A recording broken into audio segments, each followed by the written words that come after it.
Hello everyone, welcome back to try and test kitchen. આજે હું તમારી સાથે શેર કરીશ લસણને છોલવાની, લસણને સાફ કરવાની એક બે નહીં પરંતુ 4 એકદમ ઇઝી અને ઇફેક્ટિવ ટિપ્સ, જેનો યુઝ કરીને તમે ઓછા સમયમાં વધુ ગાર્લિકને સાફ કરી શકો છો। જો તમને આ ટિપ્સ પસંદ આવે તો વિડીયોને લાઇક કરજો, વધારેમાં વધારે શેર કરજો અને નવા હો તો ચેનલને સબસ્ક્રાઈબ કરી બાજુમાં આપેલો બેલ આઇકન જરૂરથી પ્રેસ કરજો આવા નવા વિડીયો જોવા માટે। તો ચાલો રેસીપી સ્ટાર્ટ કરીએ। તો લસણ છોલવા માટે પહેલાં એ વસ્તુનું ખાસ ધ્યાન રાખવાનું છે કે લસણ એકદમ સારી રીતે સુકાયેલું હોવું જોઈએ। ભીનું લસણ એટલે કે જે નવું લસણ આવે એ ના હોવું જોઈએ। ડ્રાય લસણ લેવાનું છે। તમે હથેળીથી આ રીતે તોડો તો આસાનીથી કળી અલગ થઈ જાય એ ટાઈપનું લસણ આપણે લેવાનું છે।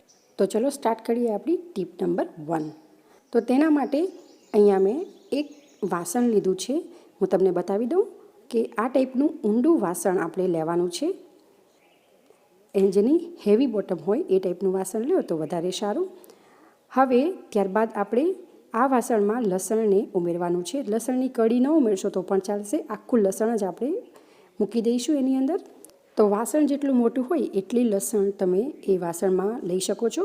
તો અહીંયા જે મારું વાસણ છે થોડું નાનું છે એટલે હું 2 આખા લસણ ઉમેરું છું અને થોડી લસણની કળી પણ સાથે ઉમેરી દઉં છું। ત્યારબાદ હવે આપણે ઉપર આ રીતે કવર કરશું અને હાથ વડે એકદમ ફોર્સથી આપણે હલાવવાનું છે। આ જે મેથડ છે જેમાં તમારું એક્સરસાઇઝ પણ હાથની થશે અને એંગર મેનેજમેન્ટનું પણ કામ કરે છે। આ કામ તમે તમારા હસબન્ડ ફ્રી હોય તો એમની પાસે પણ કરાવી શકો છો, કારણ કે આ કામમાં થોડા ફોર્સની જરૂર પડે છે। તો લગભગ 1 મિનિટ હલાવ્યા બાદ તમે જોઈ શકો છો કે લસણના દાંડલામાંથી કળી અલગ થઈ ગઈ છે, રાઈટ। પણ કળીમાંથી લસણ અલગ નથી થયું, લસણના ફોતરા નથી નીકળ્યા।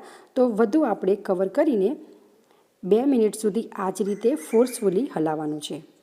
તો તમે અહીંયા આ વાસણની જગ્યાએ તમારી પાસે કાચની બોટલ હોય ને એનો પણ યુઝ કરી શકો છો। કાચની બોટલમાં લસણ એડ કરી ઢાંકણું બંધ કરી આ રીતે તમે હલાવશો તો પણ તમને એનું રિઝલ્ટ મળશે।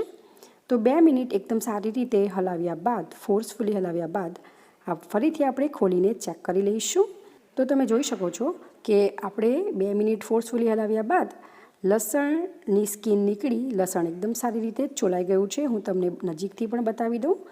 જેટલા લસણ છોલાઈ ગયા છે આપણે બધા લસણને એમાંથી કાઢી લઈશું। અને આ મેથડ અપ્લાય કરવાનો એક વધારે ફાયદો એ છે કે જે ફોતરા છે એ આ પેનમાં જ રહેશે, વાસણમાં જ રહેશે, એની બહાર નીકળશે નહીં। તમારે પાછળની જે કામ છે એ તમારું ઘટી જશે। અને આ મેથડ અપ્લાય કરવાથી જો લસણ છોલાયું ન હશે તો પણ એની સ્કીન તમે જોઈ શકો છો એકદમ લૂઝ થઈ ગઈ હશે, તમે આસાનીથી હાથથી કાઢી શકશો। તો આ મેથડ આપણી એકદમ ઇફેક્ટિવ છે, પણ તમારે થોડું હાર્ડવર્ક કરવું પડશે। તો જેટલું રિમેનિંગ છે ફરીથી આપણે એને આ રીતે હલાવશું 2 મિનિટ। તો તમે જોઈ શકો છો બધું ગાર્લિક ઓલમોસ્ટ પીલ થઈ ગયું છે, બધા ગાર્લિકમાંથી સ્કીન નીકળી ગઈ છે। તો અહીંયા મેં બધું જ ગાર્લિક આ ઇફેક્ટિવ મેથડથી પીલ કરીને તૈયાર કરી લીધું છે, તમે જોઈ શકો છો।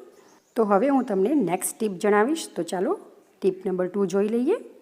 તો તેના માટે આપણે વાસણમાં નવસેકું પાણી ગરમ કરવાનું છે। તમે આંગળી નાખો તો સહન કરી શકો એટલું ગરમ પાણી આપણે લેવાનું છે।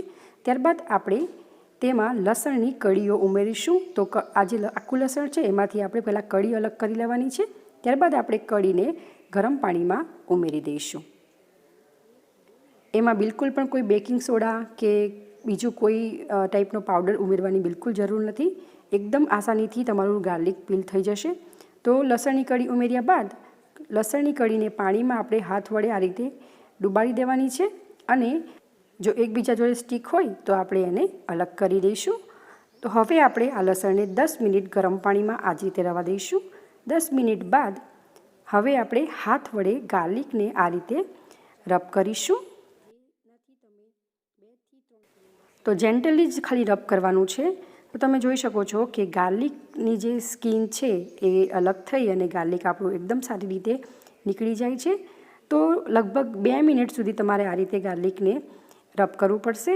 રબ કરી લેશો એટલે બધું જ ગાર્લિક સ્કીન જોડેથી છૂટું થઈ જશે અને તમે આસાનીથી ગાર્લિકને કાઢી શકશો। તો તમે જોઈ શકો છો બધું ગાર્લિક આપણું સ્કીનમાંથી નીકળી બહાર આવી ગયું છે। હવે આપણે એક બાઉલમાં કાઢી લઈશું। તો એવી જ રીતે અહીંયા મેં બધું જ ગાર્લિક રિમૂવ કરી લીધું છે। જો તમારે લસણની ચટણી બનાવવી હોય, લસણની પેસ્ટ બનાવવી હોય, કાં તો આખું ગાર્લિક બહુ વધારે માત્રામાં સ્ટોર કરવું હોય તો આ એકદમ બેસ્ટ મેથડ છે. ઓછા ટાઈમમાં વધારે પડતું ગાર્લિક તમે છોલીને તૈયાર કરી શકો છો. આ ગાર્લિકને આપણે ક્લીન કિચન ટાલથી એકદમ સારી રીતે કોરું કરી લેવું. મોઇશ્ચરનો ભાગ બિલકુલ પણ ના રહેવો જોઈએ અને થોડીવાર આપણે બહાર એને સુકાવવા માટે મૂકી દઈશું. તો તમે જોઈ શકો છો કે બધા જ ગાર્લિકમાંથી આપણે સ્કિન રિમૂવ કરી લીધી છે. હવે હું તમને નેક્સ્ટ ટીપ જણાવીશ, that is your tip number 3. તો તેના માટે આપણે લસણની કળી લઈશું અને લસણની કળીને આ રીતે લાઇનમાં મૂકવું અને ત્યારબાદ આપણે વેલણના હેલ્પથી જે વચ્ચેનો ભાગ છે ત્યાંથી ઉપરની બાજુ જે ટીપ હોય એની હેડ હોય ત્યાં આપણે આ રીતે પ્રેસ કરશું. અને જો તમને આ રીતે ન ફાવે તો તમે 2 થી 3 કળી લઈને એને પણ આ રીતે ઉપરથી જે મોઢાનો ભાગ હોય જ્યાંથી આપણે ગાર્લિકને પીલ કરીએ છીએ એ સાઈડ ઉપર આપણે થોડું વજન આપીને રોલ કરશું. તો તમે જોઈ શકો છો કે આમ કરવાથી જે આપણે ગાર્લિકનું જે સ્કિન છે એ એકદમ લૂઝ થઈ જશે અને તમે એકદમ આસાનીથી ગાર્લિકની સ્કિનને રિમૂવ કરી શકશો, ગાર્લિકને છોલી શકશો. અને જો તમારા માઇન્ડમાં એ પ્રશ્ન આવતો હોય કે વેલણ રોલ કરવાથી ગાર્લિક ક્રશ થઈ જશે અને તૂટી જશે, તો રિઝલ્ટ તમારી સામે જ છે. તમે જોઈ શકો છો કે લસણની કળી આખી જ છે, જસ્ટ આપણી ખાલી સ્કિન જ લૂઝ થઈ છે લસણની, જેથી તમે આસાનીથી લસણને પીલ કરી શકો છો. તો તમે જોઈ શકો છો કે અહીંયા મેં બધું જ લસણ આ રીતે પીલ કરીને તૈયાર કરી લીધું છે. તો છે ને એકદમ અમેઝિંગ ટીપ. હવે આપણે આગળ વધીએ નેક્સ્ટ ટીપ માટે, ટીપ નંબર 4. તો તેના માટે પણ મેં અહીંયા લસણની કળી લીધી છે. હવે આપણે લસણની કળીને અલગ અલગ મૂકી દઈશું અને દસ્તા વડે જે ઉપરનો ભાગ છે જ્યાંથી આપણે લસણ પીલ કરીએ છીએ એને આપણે આ રીતે મારતા જઈશું ઉપર. એકદમ હળવે હાથે કરવાનું છે. ખાલી આપણે ઉપર જ્યાંથી ગાર્લિક પીલ કરીએ ત્યાં જ દસ્તો આ રીતે હળવે હાથે મારવાનો છે. ધ્યાનમાં રાખવાનું કે ઉપર લસણ ઉપર, આખા લસણ ઉપર નથી મારવાનું. જનરલી આપણે લસણને ઉપરથી પીલ કરતા હોઈએ છીએ અને એ સ્કિન હાર્ડ હોવાથી આપણે નેલ્સનો યુઝ કરતા હોઈએ, તો નેલ્સ આપણને ઘણીવાર લસણ પીલ કર્યા બાદ, લસણને ફોલ્યા બાદ દુખતા હોય છે. તો આ એક બેસ્ટ વે છે કે જ્યાંથી આપણે ગાર્લિક પીલ કરીએ છીએ ત્યાં આપણે થોડું વજન આપી એને લૂઝ કરી અને આપણે ગાર્લિકને પીલ કરીએ. તો અહીંયા મેં ગાર્લિક આ ટિપ્સનો યુઝ કરીને પણ પીલ કરી લીધું છે. તમને કઈ ઇફેક્ટિવ મેથડ લાગી, કઈ સહેલી લાગી એ મને કમેન્ટ કરી જરૂરથી જણાવજો. અને આના સિવાયની તમારી પાસે કોઈ બીજી મેથડ હોય ગાર્લિક પીલ કરવાની એ પણ મને કમેન્ટ કરી જરૂરથી જણાવજો. લસણને છોલવા માટે તમારી પાસે માઇક્રોવેવ હોય તો તમે એનો પણ યુઝ કરી શકો છો, પણ બધાના ઘરે અવેલેબલ નથી હોતું. તો આ અમુક ટિપ્સ છે કે જે તમે યુઝ કરીને ગાર્લિકને વધારે માત્રામાં ઓછા સમયમાં પીલ કરીને તૈયાર કરી શકો છો. જો તમને આ રેસીપી પસંદ આવી હોય તો વિડીયોને લાઇક કરજો, શેર કરજો અને આવી જ નવી રેસીપી જોવા માટે ચેનલને સબસ્ક્રાઈબ કરવાનું ભૂલશો નહીં. તો ચલો ફરી મળીશું એક આવી જ નવી રેસીપી સાથે.